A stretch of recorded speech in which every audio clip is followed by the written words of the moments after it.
This Sunday, the NASCAR Cup Series is going to Richmond Raceway, and this is your track history. Here's where it all started, Strawberry Hill Raceway.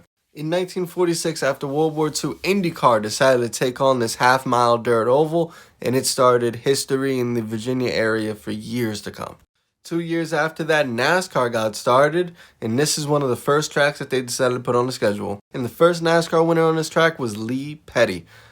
Richmond better get used to that name. In 1955, Tom Sawyer and Joe Weatherly decided to come together and buy this track, adding a whole bunch of new renovations. Even in 1964, one race got rained out, and they had to hold the race under temporary lighting. It was one of the first NASCAR races to be held at night. But you can't talk about Richmond without talking about the rivalries, and Richmond has a lot. Luckily, we got 2 races here this year. But you can't talk about anything in the 1960s without talking about Pearson and Petty.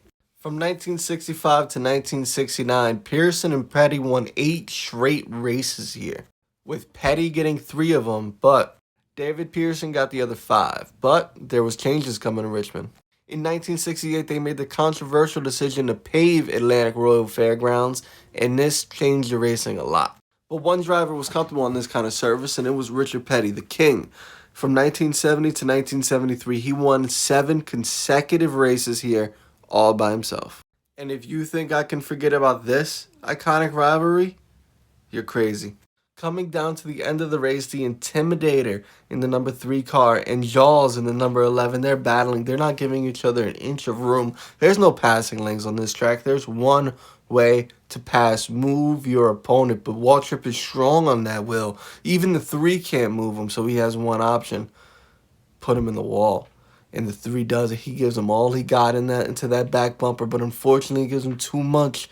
And the 11 and the 3 get wind up in the same wreck, and Kyle Petty runs right by to steal another win. This started a rivalry, a friendly rivalry, I should say, between Dale and Waltrip for about 8 more years to come.